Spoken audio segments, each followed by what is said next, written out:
शारदा गुरुजी अब एक बात बतौलन कि अब के कलाकारन के बहुत कम जानकारी है पुरान चीज के। सच्चाई ये बा कि अगर नया कलाकार पुरान चीज गावे लगे तो पब्लिक की पसंद ना करी।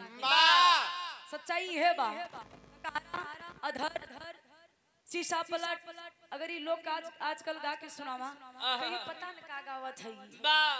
पहले के जमाना में जब हमरे पिताजी बिरहा गावत रहलन हमके बिरहा विरासत में मिलल बा सब कुछ हमरे पास बा। लेकिन पापा कहलन के भी लोगन के ई चीज के जमाना कम बचल है। अबे गावे चालू करबू तो लोग कहीं पता न का गावत कुछ समझे ना आवत है। सीधा सीधा के जमाना हो जैसे गवैया बदल गइलन सुनवैया भी बदल गइल हो गइल। लेकिन ये बिरहा के धरती है बनारस की धरती यहाँ बिरहा पैदा होला। बहुत बहुत धन्यवाद बा। एक छोटा सा बिरहा खानदानी बिरहा तनिषा गुरुजी स्वर देखिए।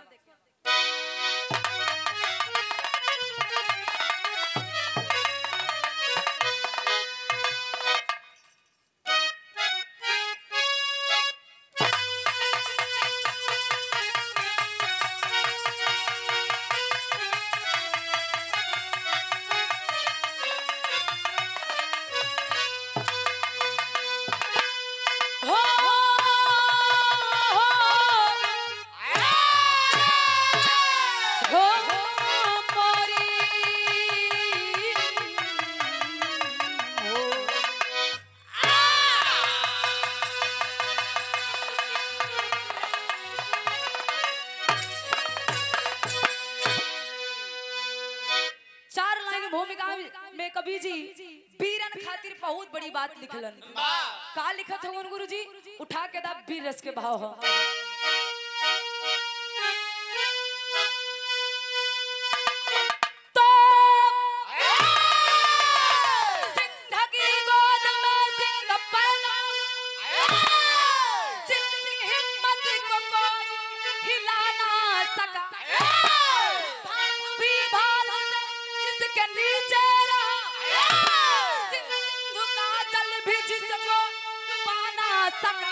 पराजित हुआ काल का कारवा बीरता बीरबल की जानी गई हंस रहा था कटासी से यादास में विजय मौत।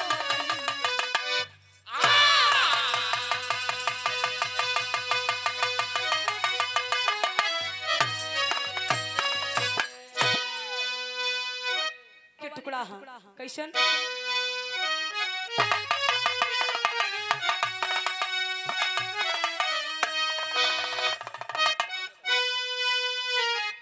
जियो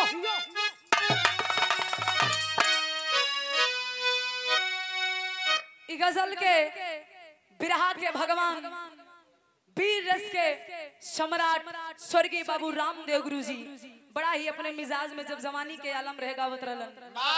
लेकिन उतना तक ना लेकिन कोशिश करब सोचब कोशिश करब बहुत जरूरी है। गुरुजी कैसे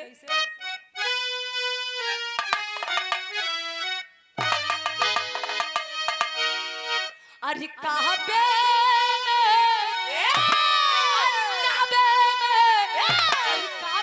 में तेरा जलवा कासिम में नजारा काबे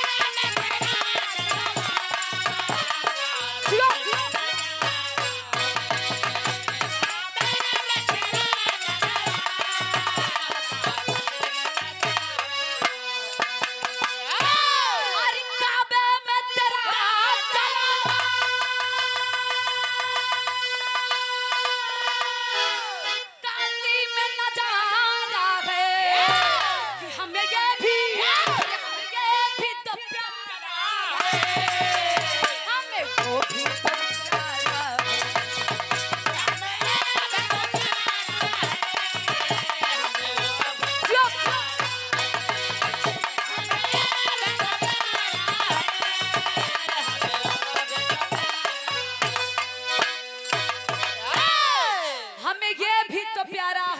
वो भी तो प्यारा है। लेकिन भाव में हमरे गया कवि जी बड़ी सुंदर लाइन लिखत हवन बीरन खातिर। का लिखलन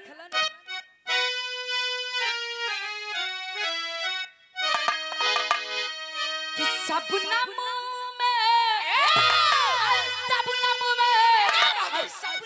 में छुपा अंगारी बना डाल।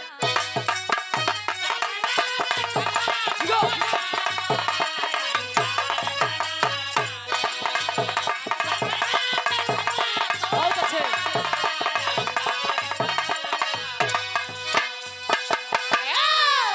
अरे सबनम में छुपा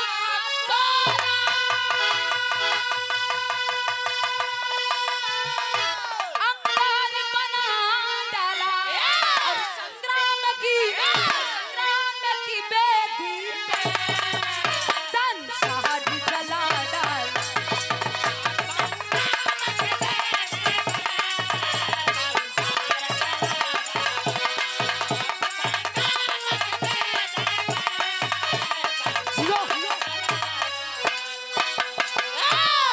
संग्राम की बेदी पर संसार जला डाला।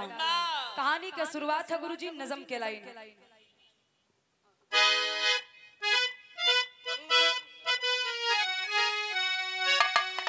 शेर है शेर।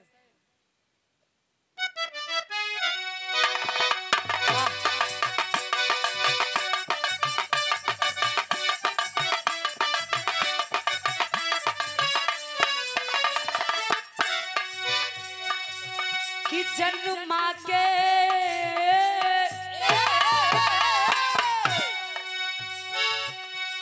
जन्मा के 5 बेटे पांडु गुजर गए।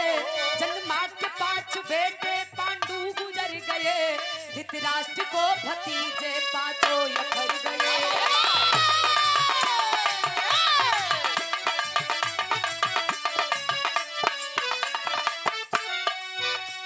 ताधी कहू ये पावन कुरुक्षेत्र जंग की।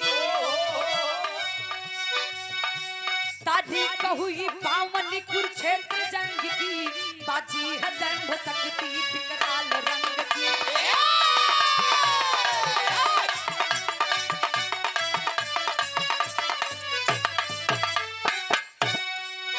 ए बाबू कहानी की शुरुआत था जोने समय कौरव और पांडव दल में दरार पैदा भई।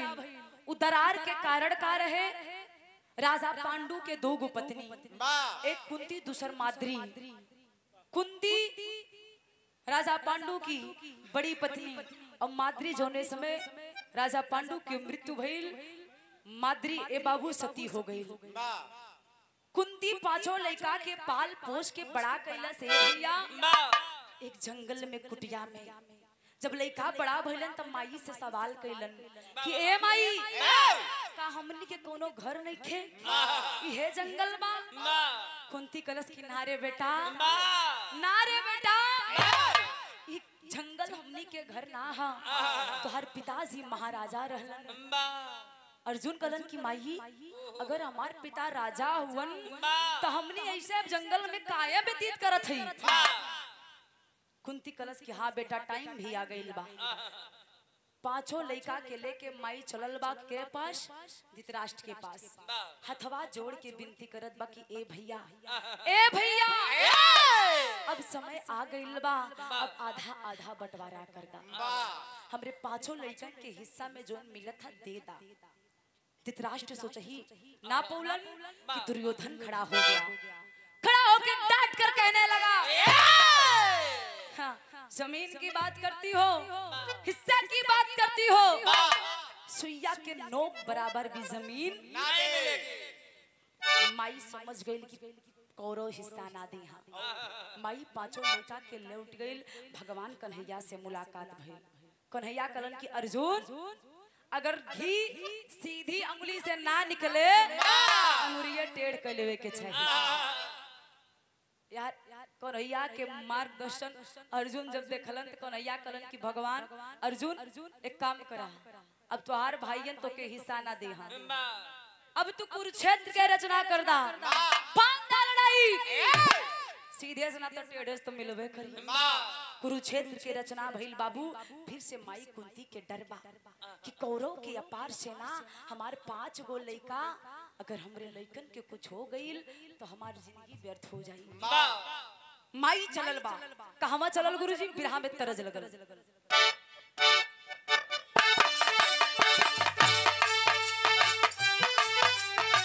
वाह वाह भैया,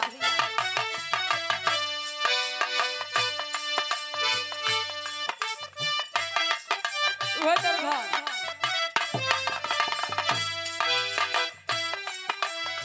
कौनो मिजाजी लइका मार्केट में लइकी जाता कहे का हो बड़ी खूबसूरत लागत हो, मन करा था एक बात तोरा से कह दे।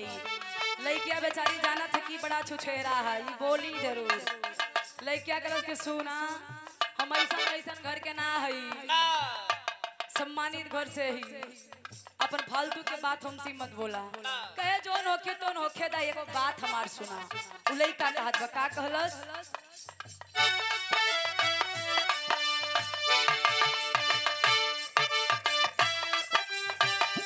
बा इहे कहे कि तनिका ताक दे तू,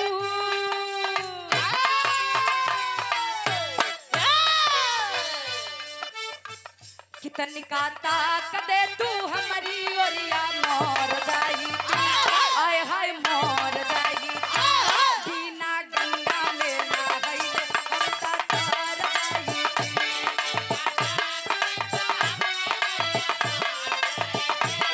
वाह भैया,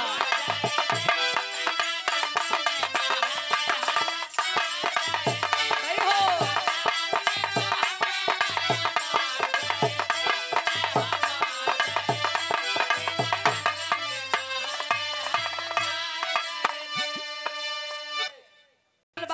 अब मुलाकात कैसी भइल?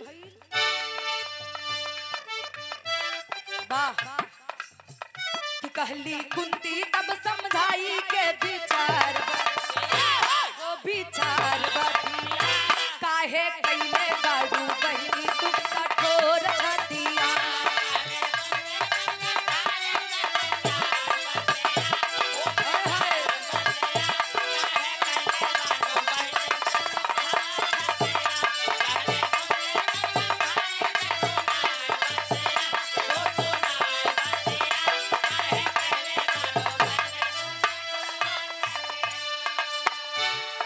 माई कुंती के गंधारी मिली, गंधारी से माई कुंती हथवा जोड़ के कहलस कि आप तो हमरा से बड़ हो, श्रेष्ठ हो।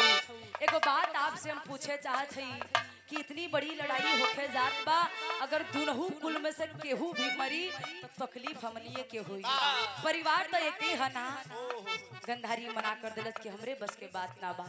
आगे बढ़ल बा, केकरा से मिलस? वाह,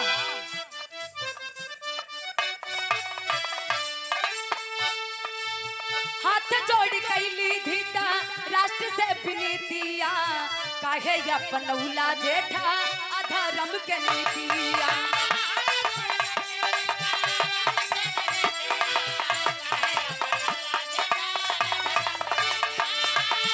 वाह,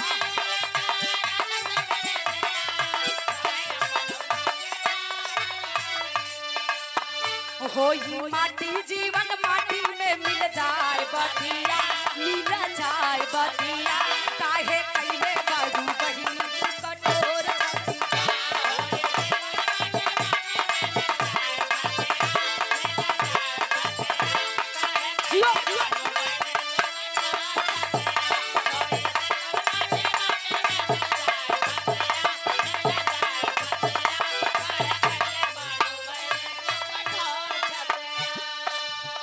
ए भैया। बरबरी के मतारी जेकर नाम नसरती बतावल गई, उर्फ अहिल्यावती। जब माई कुंती निराश होकर लौटल बा तब भेंट भइल। नसरती पूछा था कि ए माई तोरे अखिया में आंसू काहे बा? बाबू आज जब माई नसरती देखा था कि कुंती के अखिया में आंसू बा, तो पूछलस एकर कारण का हा? कुंती रो रो के पूरी बतिया बतौलस कि आज कौरव और पांडव में लड़ाई होके जा था।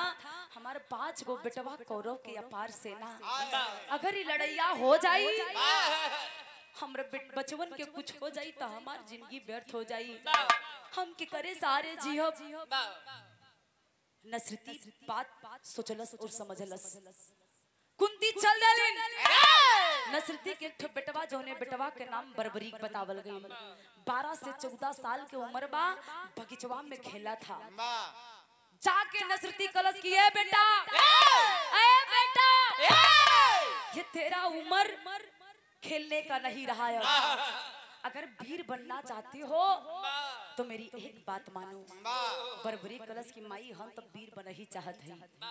कलिन वीर बने चाहत हुआ तो हमारे एक बतिया माना। का कलिन गुरुजी विराह में तरज हो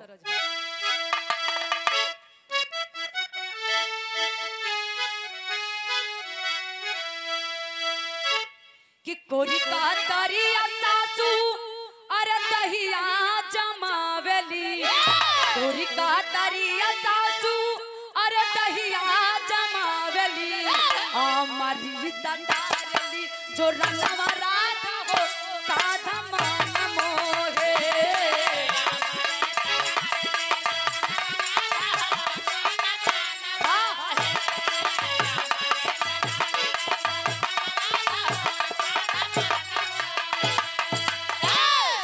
नसरती अपने बेटवा बरबरीक से समझावत है। का समझौली?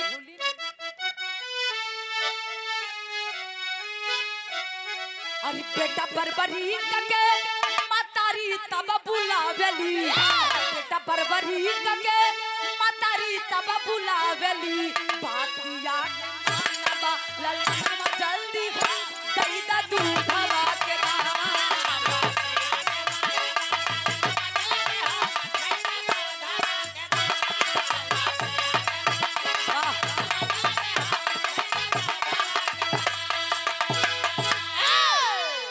सूचना भैया प्रमुख जी के ड्राइवर साहब।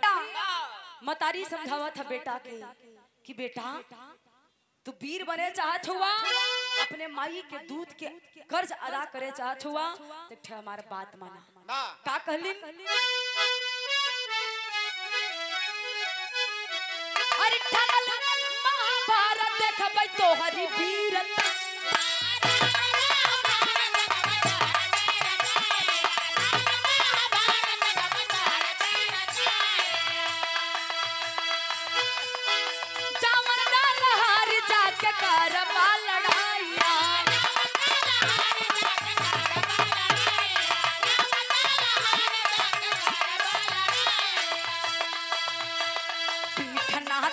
बाबा लवनवा जल्दी हो दई दा दूधवा के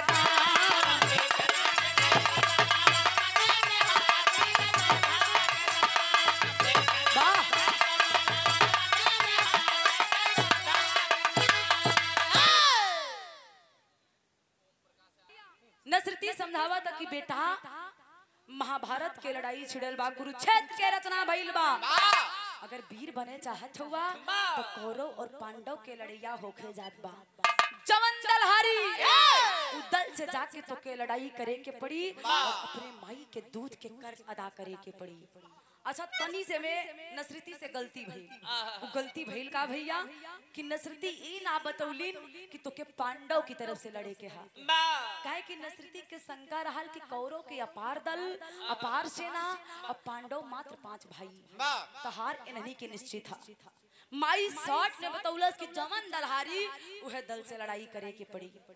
बेटा तैयार हो गई, माई के चरनिया के धूल लेलस, कलस की माई लागत कि तोका शंका हा कि तोहर बेटा वीर नहीं खे तो हमारे ही बतिया के सुन माई।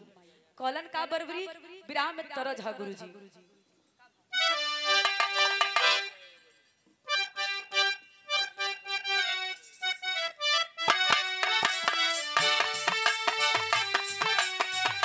यह तरज हो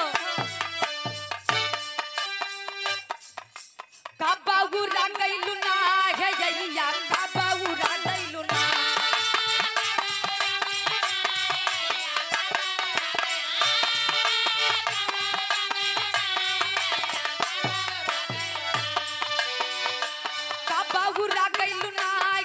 बूढ़ा का बहुरा गइलू ना त हम तान नवई के रहे बहुरहिया हम तान नवई के रहे बहुरहिया अइया का बहुरा गइलू ना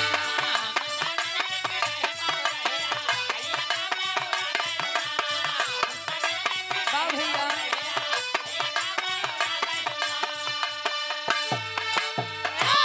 लेकिन बरबरीक अपने माई से कलस की माई हई बतिया हमार सुन का कलस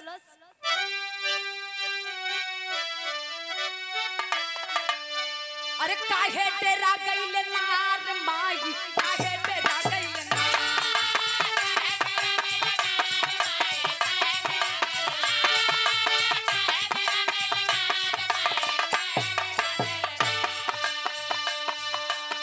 ए भैया लड़का 14 साल के बाद आप लोग दिमाग लगैया एक 14 साल के लड़का कितनी बड़ी बात बोला था कहलन का कहलन भैया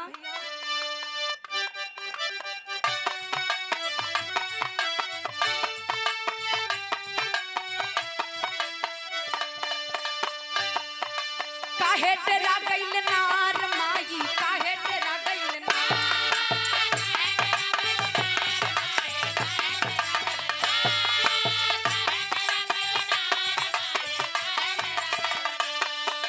हमसे महाकाल ठहराई हमसे महाकाल ठहराई माई काहे डेरा गइल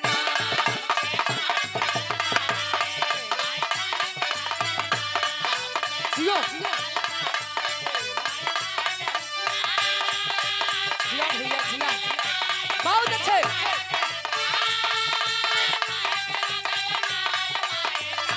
अरे शेर हुआ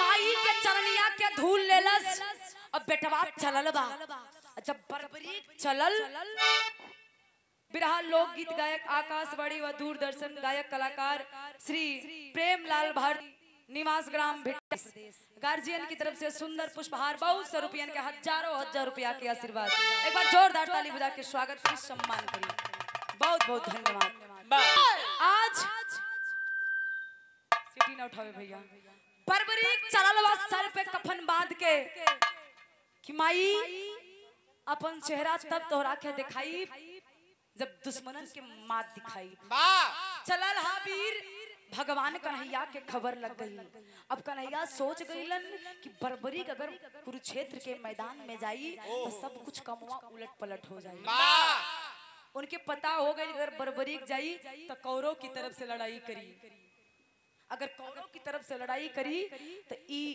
जीत कौरव के निश्चित हो जाए भगवान कन्हैया लीला कैलन उ लीलवा का कैलन भैया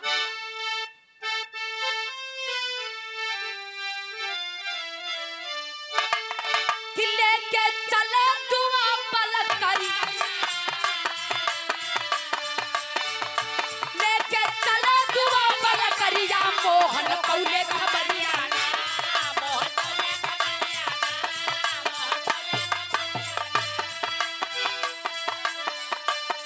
ब्राह्मण के भसवा बना ब्राह्मण के भसवा बना काहे तेरा गइलू ना जियो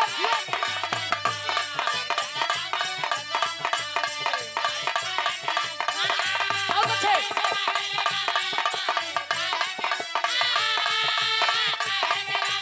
शेर हुआ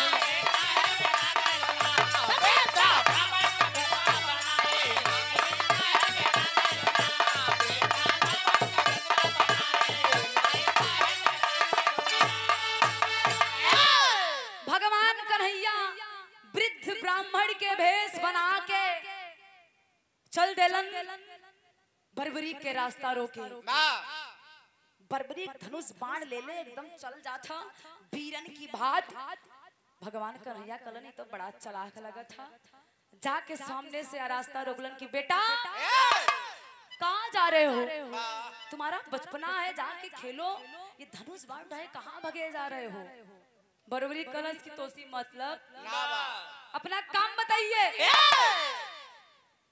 कन्हैया कलन लगा तो सीधे सनम मानी कलन बेटा ये बतावा तू जात कहाँ हुआ? बरबरी कलन कि आप तो ब्राह्मण हैं, ब्राह्मण का काम है कि भिक्षा मांगना, तो जाइए आप हमसे क्या पाएंगे?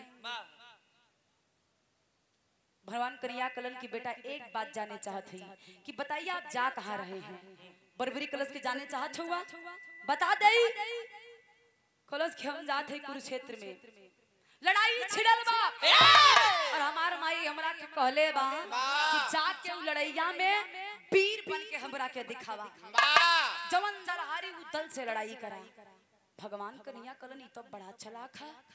कलन बेटा तू जाए चाहत हुआ ना तो जा, लेकिन एक बात हमार सुन के जा। बतिया का कलन भैया बिरहा में तरज है।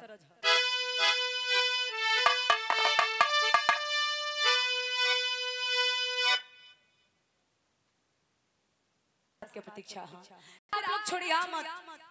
यहाँ बरगद के पेड़ के नीचे भगवान कन्हैया और बरबरी के संवाद चला था। भगवान कन्हैया पूछत होगन का पूछलन बिरहा में तरज है गुरुजी।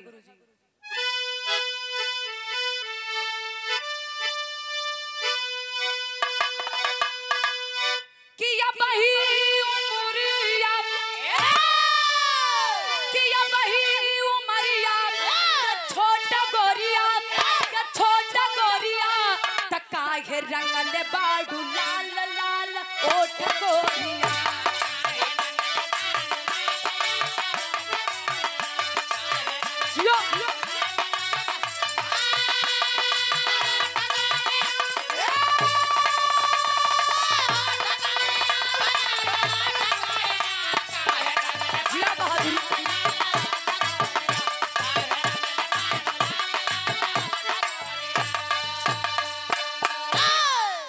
सवाल कैलन का कैलन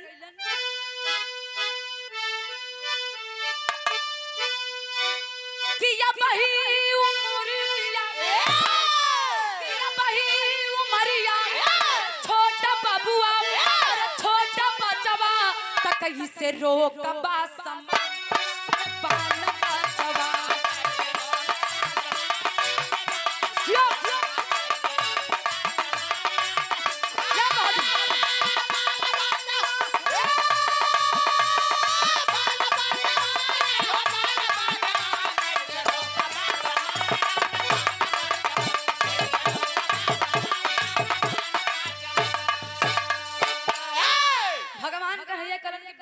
हुआ ना तो जा, लेकिन तुहार उम्र बड़ा छोटा बा, तोरे उम्र के देख के हमके दया आवत है।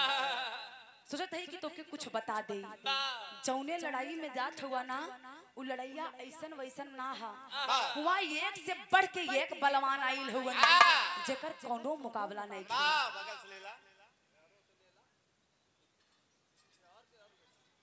लोग गौर करा, आज भगवान कन्हैया कलन की बरबरी तो के हम समझावत है, रुक जा, बचपना बात वहार है, बतिया के सुना और तब समझिया। का कहलन कि सेना या पार कुरुक्षेत्र में तूफानी, अरे सेना या पार कुरुक्षेत्र में तूफानी, अरे लई लई है छड़ा में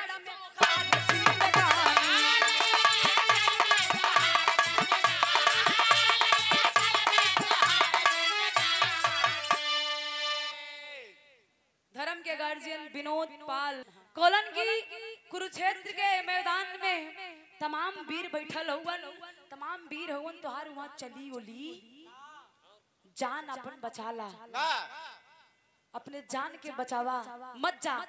बरबरी कलश की ना हम जाई हम ए भैया भगवान कन्हैया कलन अगर जइबा तो हमारी एक बात माना, तोहार परीक्षा लेवा चाहत हई, अगर उ परीक्षा में पास होबा तब तोके हम कुरुक्षेत्र मैदान में जावे के आदेश देव, ना तू जइबा ना। परीक्षा का लेलन भैया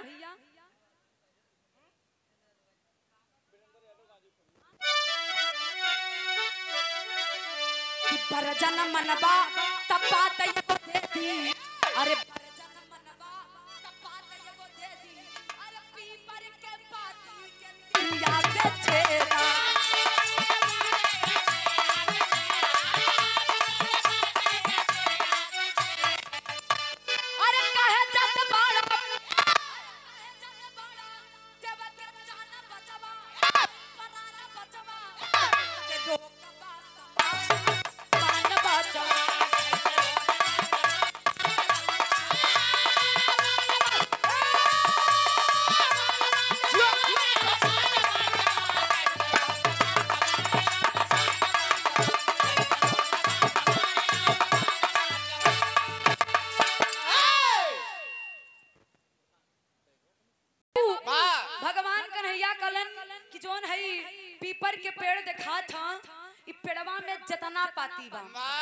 जितना पाती है कुल पतिया के एक ही तीर से छेदा।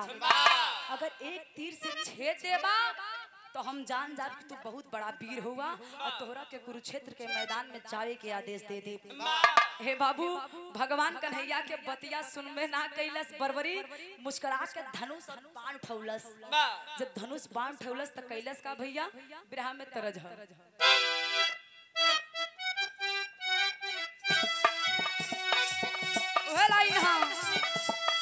कि हम गमनवा नहीं जा, हम गमनवा नहीं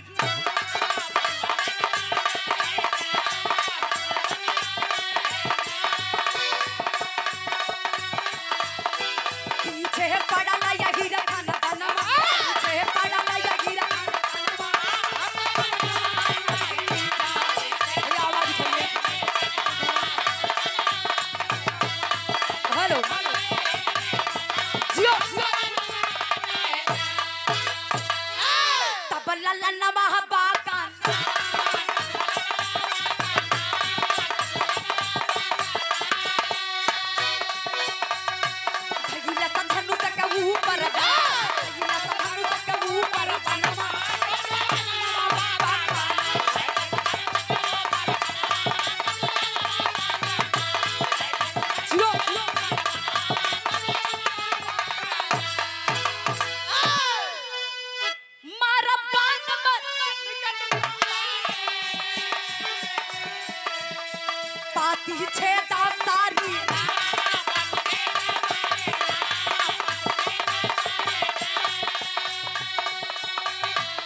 मोहन चकित हुए नहीं छना, मोहन चकित हुए नहीं छना।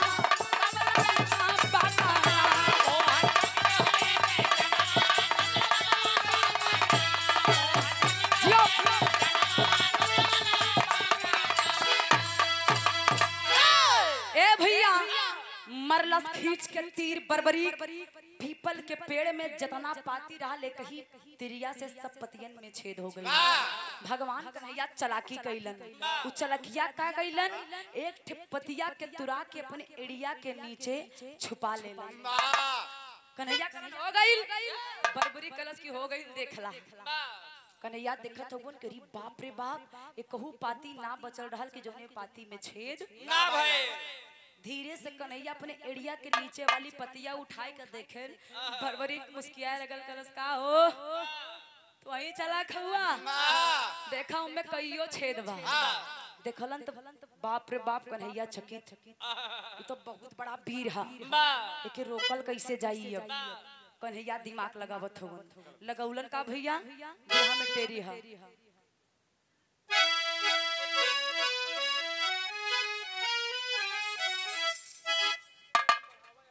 भैया हारमोनियम तने से बढ़ा दा। तब जान गइलन तब पूछत हो सर के लाइन, ब्राह्मण रूपी कृष्ण कहे, ब्राह्मण रूपी कृष्ण कहे धन्य बीता तेरी है। अरे महाकाल भी थाराए जब बाजी रण में, किस वंश के दीपक हो तुम?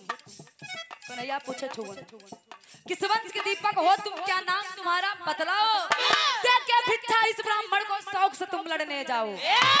नाम मेरा बरबरीक सही, बरबरीक बतावा था कि नाम मेरा बरबरीक सही, घटोत्कच बलशाली। अरे मांग लो इच्छा जो तुम्हारी वचन न जाए। काहे बाप का नाम घटोत्कच है, हमारा नाम बरबरीक है। हमरे खानदान में नियम है कि जे केहू वचन मांगेला ओके हम लोग मना, अगर वचन दे देली तो पूर्ण भी करीला। आखिरकार ये भैया भगवान कन्हैया कलन हम तो यही चाहत रही, तू वचन दा और हम मांगी तोहरा के फसाई। ब्राह्मण भेष में हुवन, वचन में मंगलन का गुरुजी तेरी के लाई।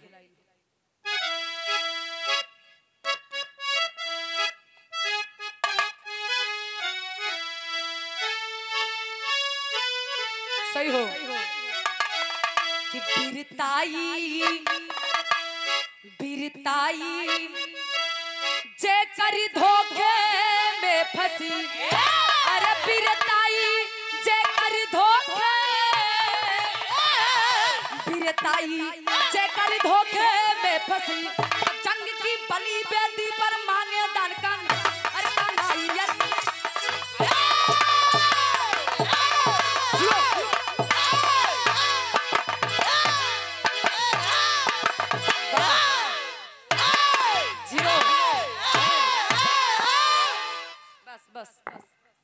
जायदा एक दिन ना फोड़ा मत। ए बाबू भगवान कन्हैया बचनिया बधा के बहुत बड़ी बात मंगलन। का मंगलन भैया? पहपट के लाइन है।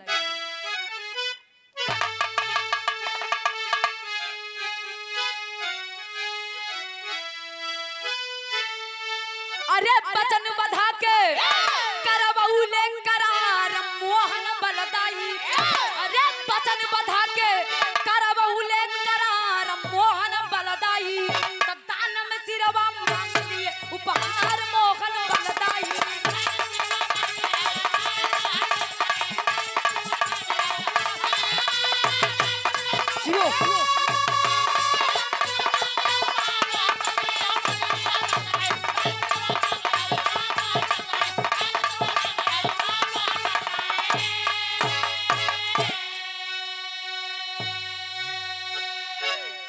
ब्राह्मण हो के सिर का करबा लाल कहे गुर्राई।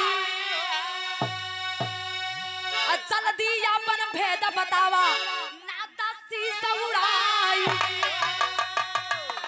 ए भैया भगवान कन्हैया ब्राह्मण रूप में बर्बरीक से वचन मंगलन कि अगर हमके कुछ देवही चाहत हुआ तो एक चीज हमरा के दे दा।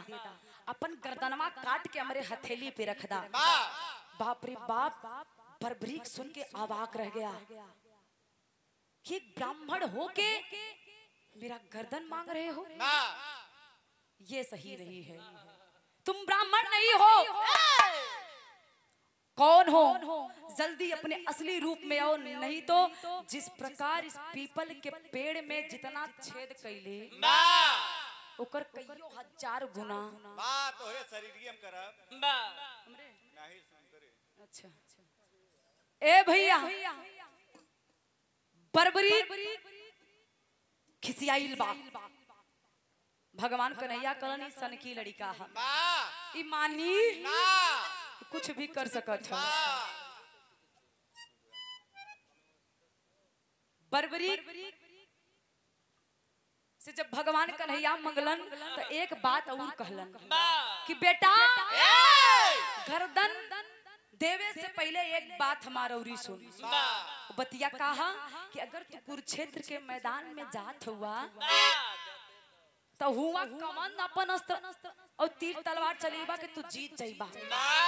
ए भैया ए हेलो मात्र 5 मिनट और बचल बा, शांति बनाए रहा इसे। आप लोग भगवान हुआ। ए बाबू आज बर्बरी बतावत बा कि हमारे पास 3 ही बाण बा। 3 बाण बा, मात्र 3 बाण से ही खड़े खड़े पूरी महाभारत की लड़ाई समाप्त कर दे।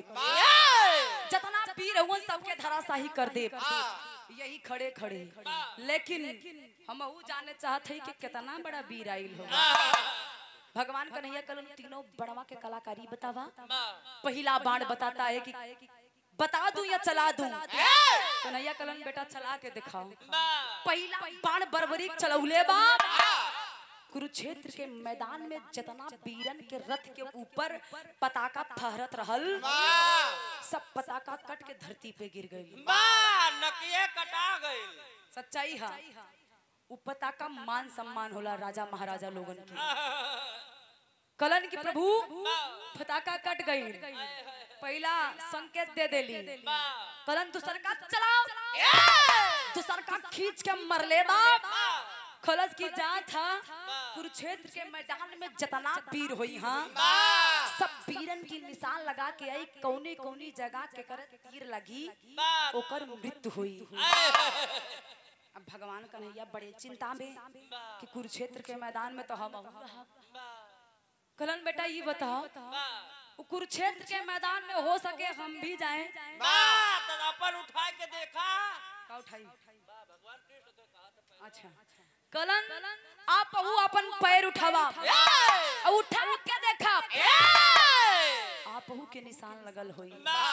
भगवान कन्हैया जब पैरवा उठा के देखलन तब पैरवा में निशान लगल रहे। बाबू समझ गईलन सोच गईलन कि बड़ा खतरनाक ही वीर है। कलन बेटा तीसरका चलाओ मत बस ओकर कारनामा बता दे। कलश की प्रभु अगर तीसरका चला देव ना तो जहां जहां निशान लगल बा वहां जाके घुस जाए। कहानी खत्म, वाह महाभारत समाप्त।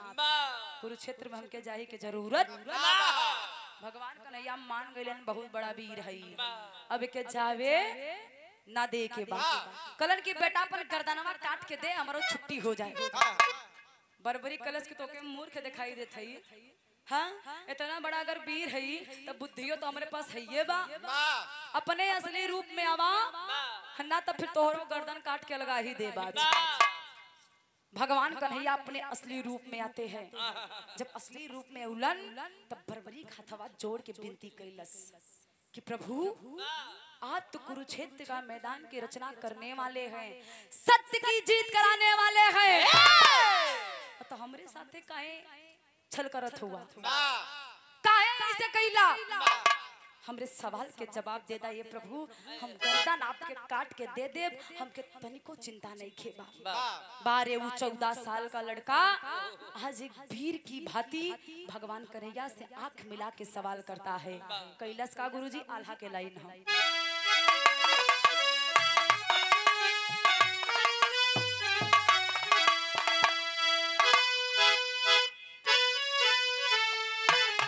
सही हो।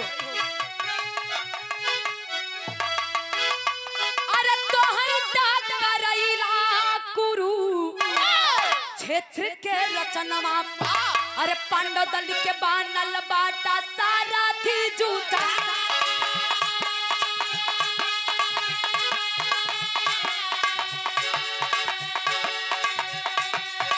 अधर्म के नीति अपन उबरही,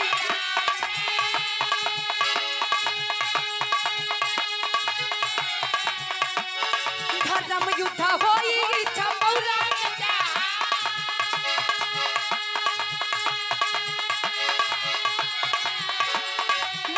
से वादा कई के आइल वाला लाना।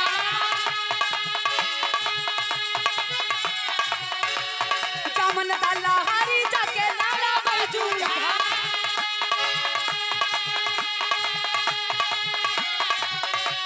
काहे बाते मुड़िया का मारा मागी ले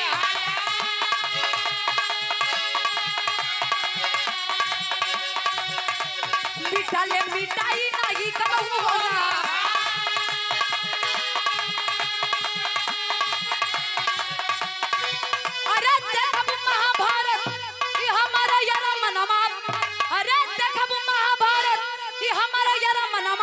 अखिया के ज्योति लागी पुकारे तार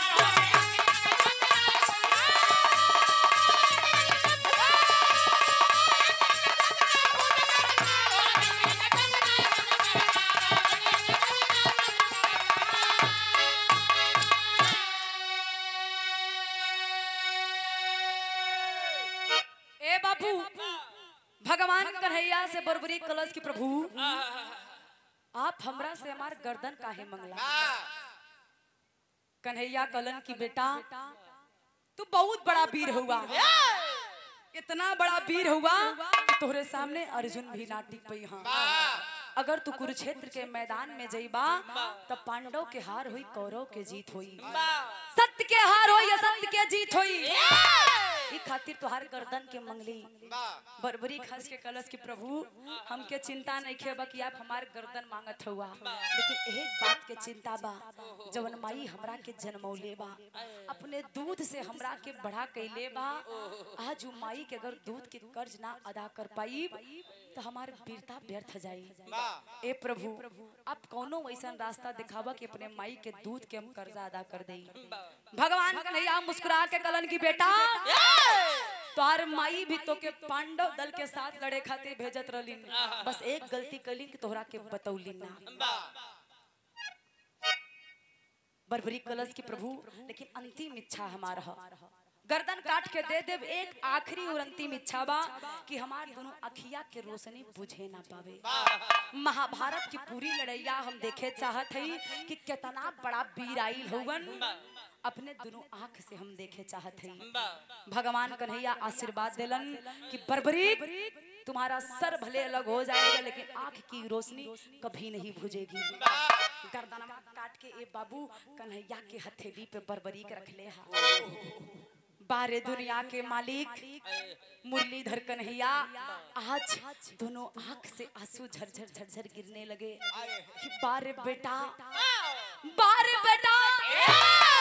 इतना कम उम्र में इतना बढ़िया काम कैले हा। भगवान कन्हैया के आंख से आंसू गिरत था। उस सर के लेके चलल हुवन कहाँ, सुमेर नामक पर्वत पे, जोने पर्वत से पूरी महाभारत की लड़ाई दिखात रहे, ले जाके रख दलन और महाभारत के लड़ैया दिखात बा। महाभारत के लड़ाई खत्म भइल तो होत का बा गुरुजी, खड़ी के लाइन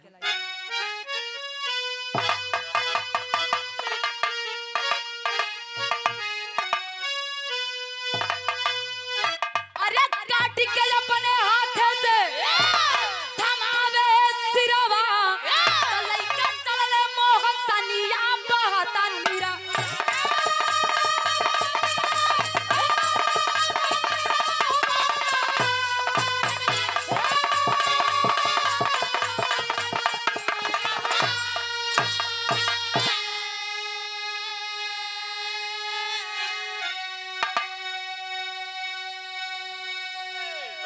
जीत गए हैं जंग पांडव, नाजुक बादल छाया। अरे अर्जुन भीम नकुल सहदेव को चिंता गई,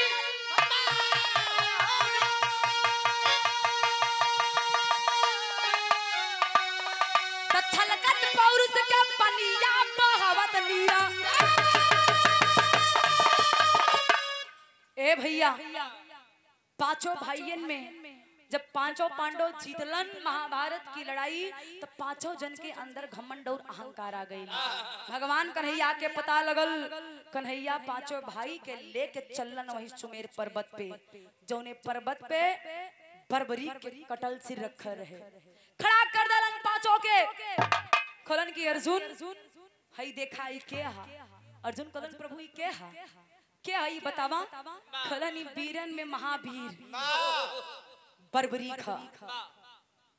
कलन मतलब खलन इनके सामने तोनी लोगन के वीरता के गुणगान करवाई।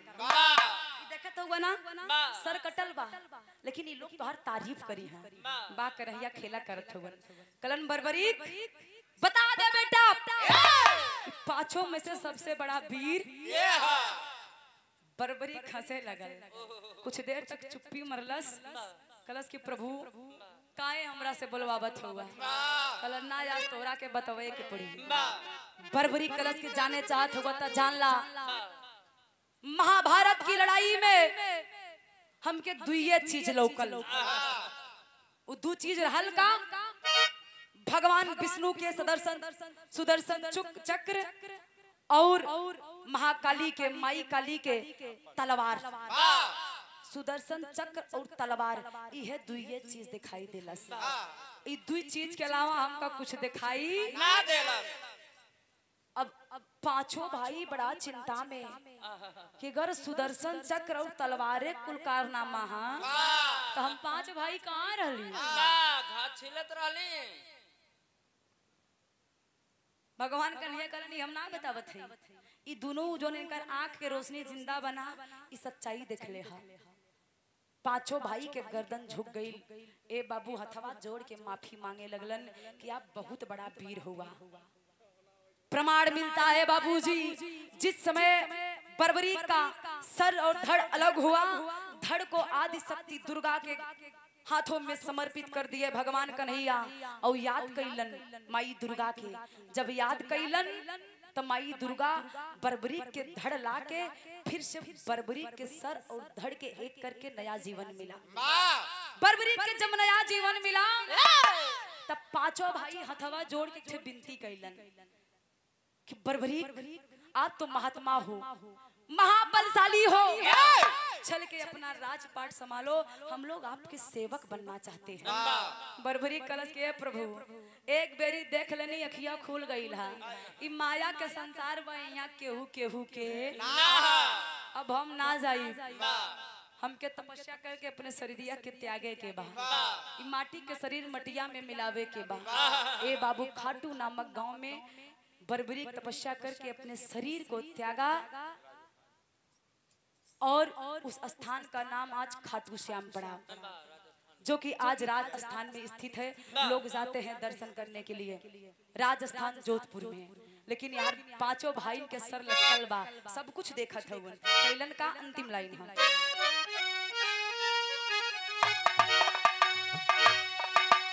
छुपल भेद मधुसूदन जी दिहले तब दिखला,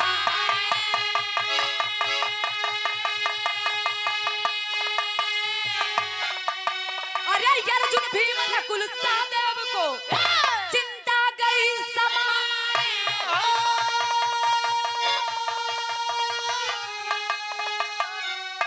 टमाटी हो गई जीवन या बहावत नीरा।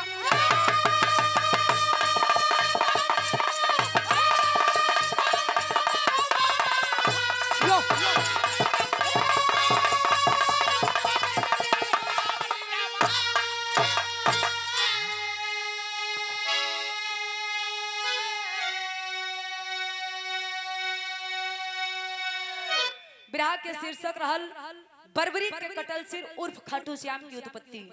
अंतिम और आखिरी लाइन में कहना है,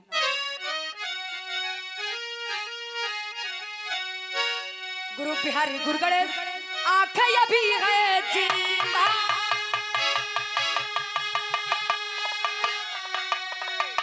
अरे स्वर्ग से चंद्रिका कभी प्यारे लाल के गीत चुनिंदा,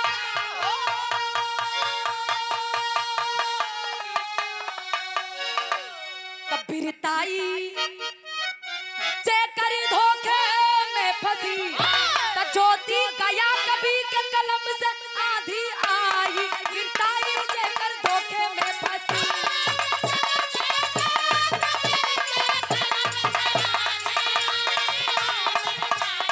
जियो